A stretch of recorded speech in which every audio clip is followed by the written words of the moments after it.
और जारी है। बहुत सारे ऐसे मतदाता हैं जिन्होंने पहली बार मतदान किया है या मतदान करने का उनको अवसर मिला है। हमारे सहयोगी ने उनसे बातचीत की, सुनिए।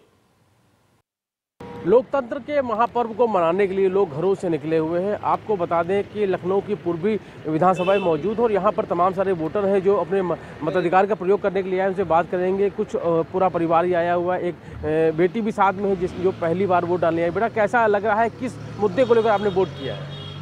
सर, सबसे पहले तो बहुत अच्छा लग रहा है कि मैं अब फाइनली डिसीजन मेकिंग का हिस्सा हूँ।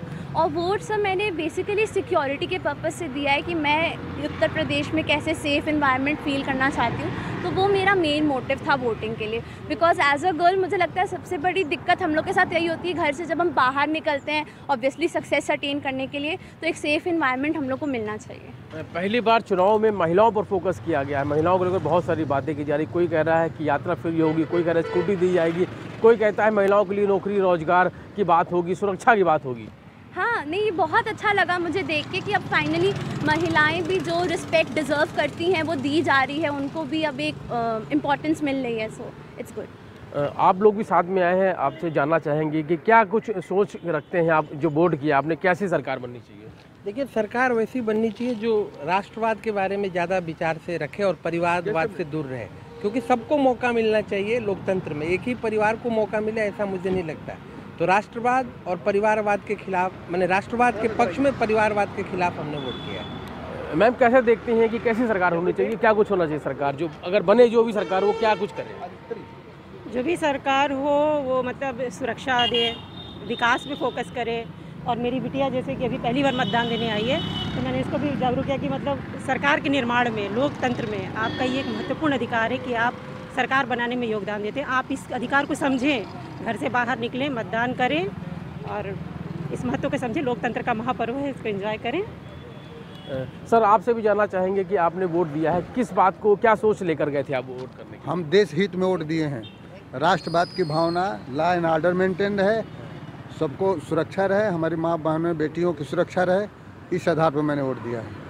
जाहिर है सुरक्षा एक बड़ा मुद्दा है और साफ तौर पे लोग चाहते हैं कि विकास के साथ में सुरक्षा पे भी ध्यान दिया जाए। और लगातार सुबह का वक्त है और देख सकते हैं कि लोग किस तरीके से बढ़ चढ़कर अपने मताधिकार का प्रयोग करने के लिए घरों से निकल रहे हैं। रवि कुमार, देखिए, बहुत अच्छी बात है कि जो मतदाता हैं वो मतदान करने के लिए पहुंच रहे हैं मतदान केंद्रों पर। आपने सुना कि पहली बार मतदान करने के लिए एक बेटी अगर वहां पर पहुंची तो उसके मन में क्या था। सिक्योरिटी एक बड़ा मुद्दा है, सुरक्षा का भाव और उसके साथ साथ महिलाओं का सम्मान, उनकी ज्यादा से ज्यादा भागीदारी, ये उनके जहन में है और पार्टियां भी इस पर फोकस कर रही। ये एक बदलाव का संकेत है। मेरी सहयोगी निकिता सरीन लखनऊ से हमारे साथ हैं और रोहित वाजपेयी इस वक्त सीतापुर से जुड़े हैं। निकिता, राजधानी अपने आप में बहुत अहम जगह और इस फेज में वहां पर भी चुनाव बदलाव बीजेपी ने भी किया, बदलाव अन्य दलों की तरफ से मुद्दों के आधार पर करने की कोशिश की गई, वादों को अलग तरीके से परोसा गया या फिर जनता को भरोसा दिलाया गया कि यह वादा नहीं बल्कि प्रतिज्ञा है। लखनऊ संकेत क्या देगा, क्योंकि गढ़ रहा है बीजेपी का माना, लेकिन जो लड़ाई है वो इतनी आसान किसी के लिए नहीं होती और ये सारी पार्टियां जानती भी है। जी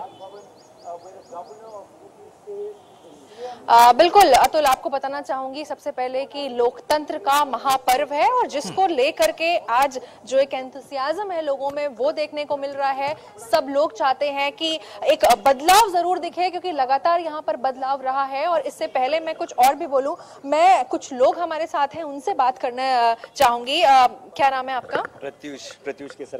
प्रत्यूष, फर्स्ट टाइम आप वोट कर रहे हैं। क्या एक माइंड सेटअप लेकर के वोट करने के लिए आए हैं, और क्योंकि ये फर्स्ट टाइम है तो क्या चल रहा है दिमाग में इस बार? दिमाग में बस यही चल रहा है कि अब फर्स्ट टाइम कर रहे हैं, एक रिस्पॉन्सिबिलिटी होती है, लोग अपनी मांगते रहते हैं राइट्स, लेकिन ड्यूटीज भी कुछ होती है, वो ड्यूटी पूरा करने आए हैं, जिससे कि अपना पूरा शहर क्या पूरा इंडिया का भला हो। That's it, nothing else. साथ ही में अतुल, हमारे साथ एक फीमेल भी मौजूद है। आंजी, आप वोट करने आई हैं, बहुत अच्छी बात है। सबसे पहले तो मैं देख सकती हूँ, क्या एक अहम मुद्दे इस बार आपके जहन में है वोट करने के लिए? सबको समान जी अधिकार मिलना चाहिए जी, अपने अपने हक में। आपको वोट करना बहुत ज़रूरी लगा। मैं देख सकती हूँ आप ठीक से चल नहीं सकते, लेकिन क्योंकि ये आज बहुत बड़ा दिन है, लोकतंत्र का महापर्व कह सकते हैं इसको, इसीलिए क्या हमें वोट डालना जरूरी है। तो चलो कैसे भी चलते हैं। तो ये कह सकते हैं अतुल, ये एक संदेश है उन सभी लोगों के लिए जो फिलहाल अभी तक अपने घरों में हैं और उन्होंने वोट अपना नहीं कास्ट किया है। हमारे साथ कुछ और भी लोग हैं। सर, आप वोट कर चुके हैं जी। क्या एक अहम मुद्दों पर इस बार आपने वोट किया है? क्या बदलाव देखना चाहते हैं आने वाले समय में? आने वाले समय में मैं देश को एक धर्म निरपेक्ष राष्ट्र के रूप में देखना चाहता हूँ, विकास चाहता हूँ और लॉ एंड ऑर्डर चाहता हूँ। और मुझे खुशी है कि जो भी राजनीतिक पार्टियां हैं वो सब इन मुद्दों पर काम कर रही हैं। तो अब हमको उसमें चयन करना है। मैंने अपना चयन किया और बाकी लोग भी अपना चयन करेंगे और इस डेमोक्रेसी के फेस्टिवल में सब लोग पार्टिसिपेट करें। यही होना चाहिए। आपसे भी जानना चाहेंगे, आज 9 जिलों में 59 सीट्स पर वोटिंग है।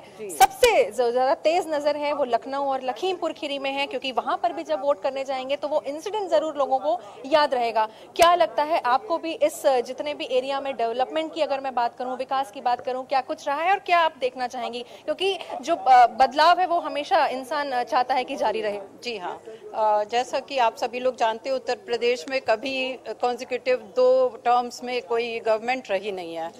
तो हमारा वैसे मुद्दा जो है जिसके बेसिस पे मैंने वोट दिया और चाहती हूँ कि वो पार्टी जीते, उससे मैं एक्सपेक्ट करती हूँ कि हमारे यहाँ जैसे हम लोग सीनियर सिटीजन्स हैं तो मैं 3 S चाहती हूँ, साफ सफाई, सुरक्षा एवं सशक्तिकरण, विमेन्स एम्पावरमेंट, उसकी मैं अपेक्षा करती हूँ।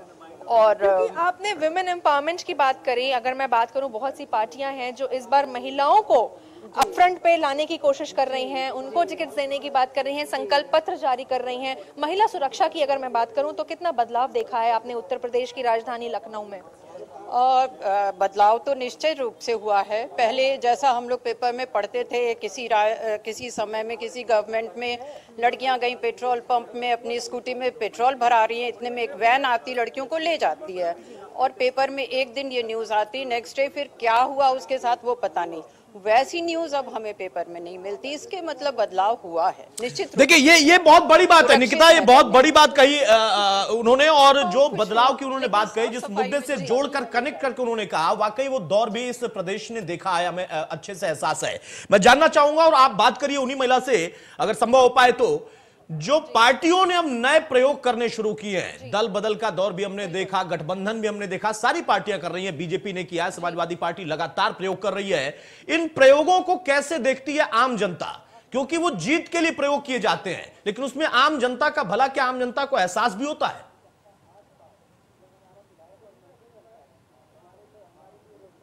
बिल्कुल, मैं फिर से कनेक्ट करना चाहूंगी क्योंकि बहुत इंपॉर्टेंट और अच्छे पॉइंट्स उठाए हैं आपने। मैं आपसे एक बार मैं आपकी तरफ फिर से आना चाहूंगी। आपने काफ़ी अच्छे मुद्दे उठाए हैं। मैं आपको अगर 2017 में लेकर के जाऊं, वहां पर भी पार्टियों ने गठबंधन किया था। अगर मैं कांग्रेस की बात करूं तो उन्होंने समाजवादी पार्टी के साथ गठबंधन किया। इस बार अकेले दम पर खुद प्रियंका गांधी जगह जगह जा रही हैं, और भी पार्टियां हैं जिन्होंने अलग अलग संकल्प लिए हैं। क्या आपको लगता है आप इस पूरी चीज़ को किस तरह से ले रही हैं? क्योंकि आज तमाम जितने भी जो प्रत्याशी हैं, जो उनकी जो एक लक्ष्य है, वो आज बैलेट सिस्टम में कैद हो जाएगा। जी हाँ, बिल्कुल वो तो है, लेकिन अब वो रिजल्ट आने पे ही पक्का पता चलेगा कि क्या होता है। हाँ, प्रियंका गांधी ने लड़की हूँ, लड़ सकती हूँ, ये अपना नारा किया है बुलंद, लेकिन कितना सक्सेसफुल होता है आई डाउट, क्योंकि कैंडिडेट्स एकदम अननोन हैं, रॉ फॉर्म में हैं। What they can do, I am Atul, कुछ और भी फीमेल्स हमारे साथ हैं, हम उनसे भी बात करेंगे और जानेंगे कि क्या कुछ उनका सोचना है। आपसे जानना चाहेंगे, आप वोट डाल रही हैं, डाल आ चुकी हैं, अभी डालना है? चुकी हूँ मैं। क्या नाम है आपका? मैं निवेदिता त्रिपाठी हूँ।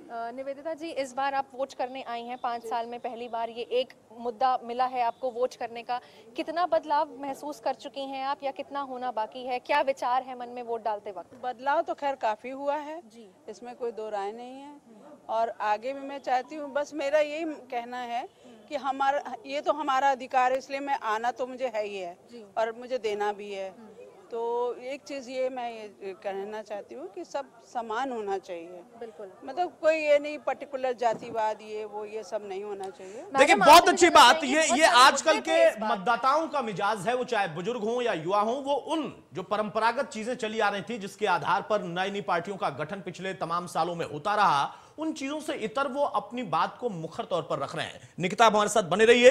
रोहित मेरे साथ लगातार बने हुए सीतापुर से, और जनार्दन जी वरिष्ठ पत्रकार भी हमारे साथ हैं। रोहित, सीतापुर का बेल्ट इस वक्त क्या संकेत दे रहा, क्योंकि बहुत अहम है, तराई बहुत सुर्खियों में रहा, उससे सटा हुआ यह इलाका लखनऊ और लखीमपुर के बीच का जो हिस्सा है, यहां पर इस वक्त कौन सी बड़ी बातें हैं जो चुनौती के तौर पर किसी के लिए भी खड़ी हैं?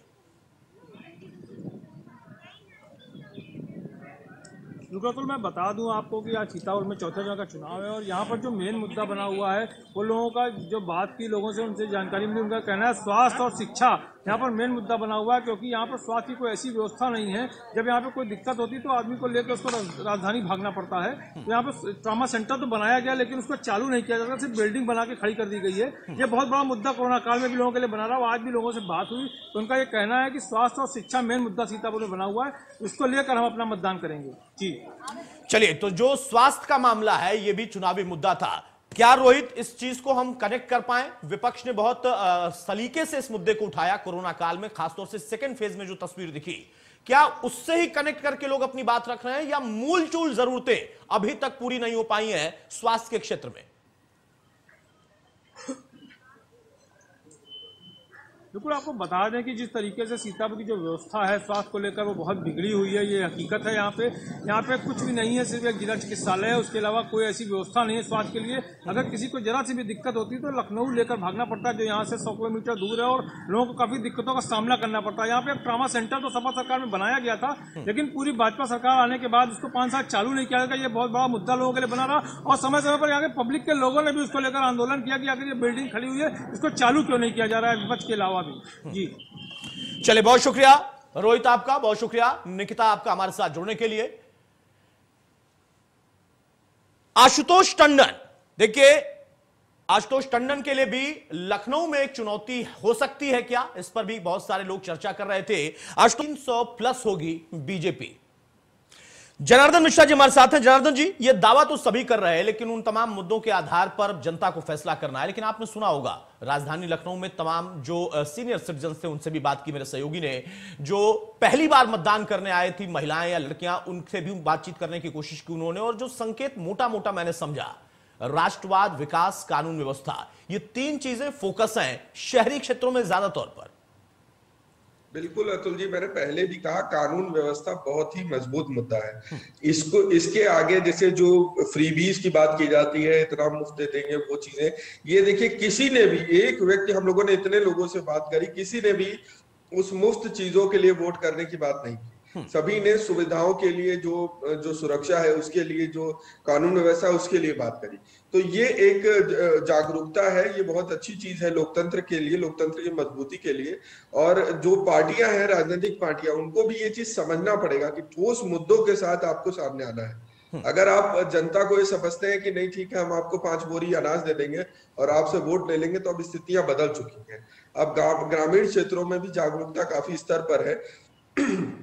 जो कोरोना काल में सबसे बड़ी स्थिति थी, जो स्वास्थ्य व्यवस्था थी, स्वास्थ्य व्यवस्था एक सिर्फ उत्तर प्रदेश की नहीं, पूरे देश में और विदेशों में भी आपने देखा कि वो भीषण तरीके से जो महामारी के दौर में हम लोग गुजरे हैं। तो वहां पर भी जो मैनेजमेंट था काफी हद तक संभालने का प्रयास किया गया, और उस दौरान जो ये इम्प्रूवमेंट हुए, जो चीजों को और सुधारा गया, वो एक बहुत अच्छी और प्रशंसनीय चीज है। ऑक्सीजन प्लांट्स लगवाए गए, बेड्स बढ़वाए गए, हर एक CHC PHC पे भी लोग वहां तक पहुंचे। तो ये चीजें सुधार हुई हैं, और जनता अब ये समझ चुकी है कि सुधार पर ही हमें आगे आके वोट करना चाहिए, और जो जातिवाद है, जो मुफ्त की चीजें हैं, इनको अब पीछे छोड़ा जा रहा है।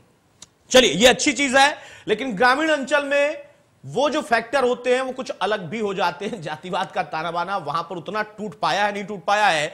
14, 17, 19 में इसको तोड़ने में बीजेपी सफल तो रही, लेकिन बहुत सारे लोगों का मानना है कि ये चीजें खत्म होने की बजाय और ज्यादा प्रभावी हो गई हैं। इसके आधार पर भी चुनाव है, लेकिन चुनाव में मतदान करना आपका अधिकार। 5 तस्वीरें दिखाते हैं, तमाम दिग्गज वहां पर पहुंचे थे। देखिए, अलग अलग जगहों की तस्वीरें, ये 8 तस्वीर आप देखिए, जहां पर राजनाथ सिंह, दिनेश शर्मा, मायावती, इसके अलावा साक्षी महाराज, मोहसिन रजा, सतीश चंद्र मिश्रा, पंकज सिंह और अदिति सिंह, यानी बीजेपी के कद्दावर नेता।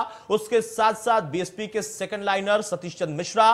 उसके साथ ही आप देखिए तो यहां पर एक ऐसा प्रत्याशी जो कि बहुत मजबूत स्थिति में था कांग्रेस में, लेकिन अब वो भी जो हिस्सा है बीजेपी का, यानी अदिति सिंह, वो भी इस वक्त वोट करते हुए। और मायावती आज सुबह सवेरे ही पहुंच गई एक अच्छा संकेत देने के लिए। मायावती जो कि लगातार अपील करती रही हैं, अलग अलग पार्टियां जिनसे उनका विरोध है उनके खिलाफ अपने मतदाताओं को या फिर कहें अपने काडर वोट को एकजुट करने की कोशिश करती रही हैं। आज उन्होंने सुबह ही वो संकेत देने की कोशिश की कि उनके मन में भी आज के दिन की महत्वता कितनी है।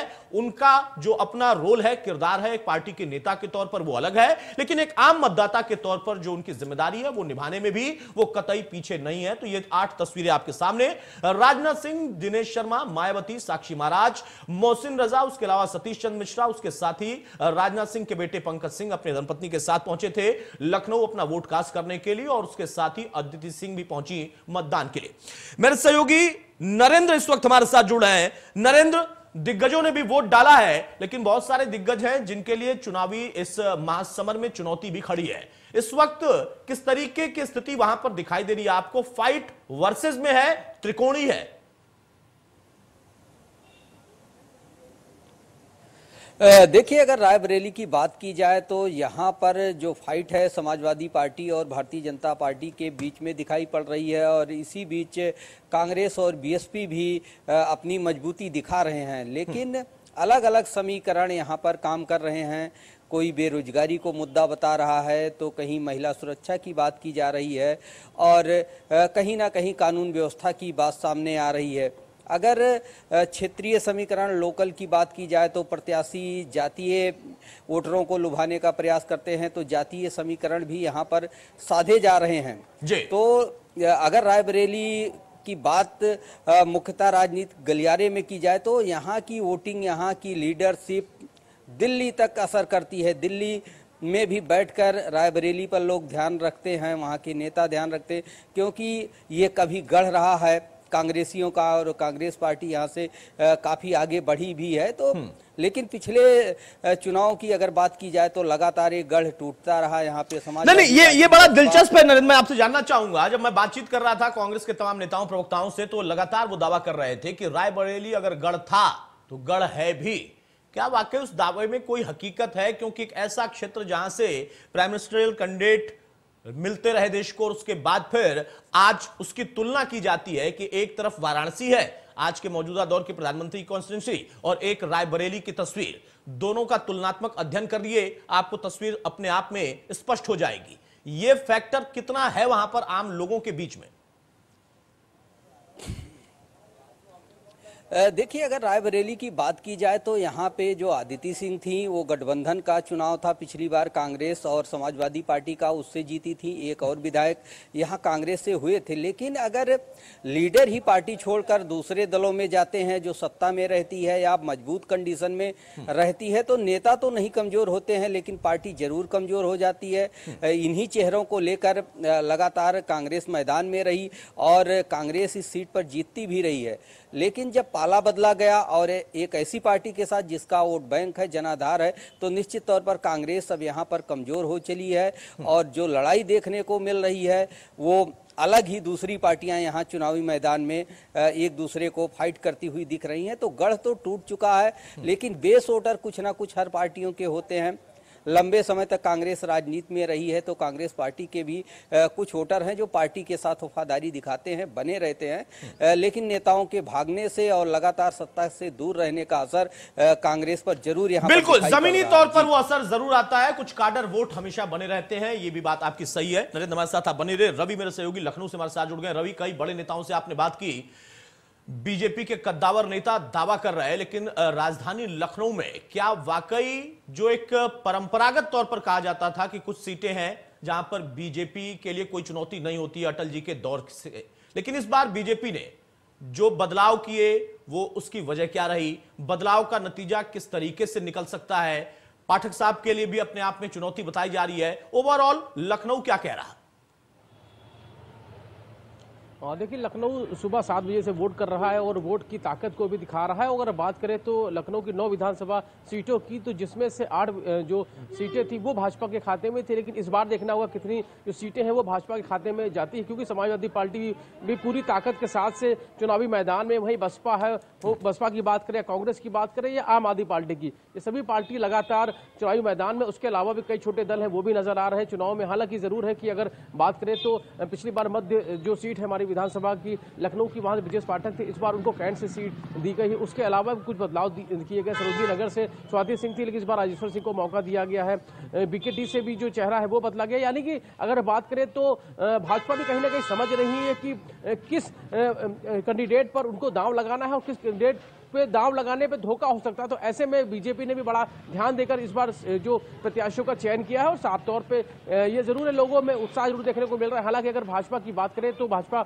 से बहुत ज्यादा लोग नाराजगी नजर नहीं आ रही। हालांकि कुछ नेताओं से नाराजगी जरूर उनके लोगों के सामने है, जो हमने बातचीत की उससे साफ होता है। लेकिन अगर बात करें तो समाजवादी पार्टी भी पीछे नहीं है इस लड़ाई में, वही दूसरे दल भी लगातार लड़ाई में मौजूद है, साफ तौर पर नजर आ रहे हैं। वही अगर बात करें तो इस बार कई जमीनी मुद्दे ऐसे हैं जो चुनाव में नजर आ रहे हैं, चाहे बिजली की बात हो, महंगाई की बात हो, रोजगार की बात हो, सुरक्षा की बात हो, उसके अलावा शिक्षा की बात हो। सबसे बड़ा जो मुद्दा है इस बार वो मुद्दा है रोजगार का। उस रोजगार को लेकर लगातार चर्चाएं हो रही है। वही सुरक्षा को लेकर भी बहुत सारी बातें हो रही, महिलाओं को लेकर भी इस बार फोकस किया गया है, महिलाओं को लेकर बहुत सारी चीजें। ठीक है, यानी कुछ नए फैक्टर्स भी हैं रवि, लेकिन बहुत सारी चीजें हैं जिन पर काम पिछली सरकारों में नहीं हो पाया या लोगों के मन में मुद्दे थे, उसमें अगर सुधार हुआ है तो वो भी इस बार फैक्टर के तौर पर है। एक छोटा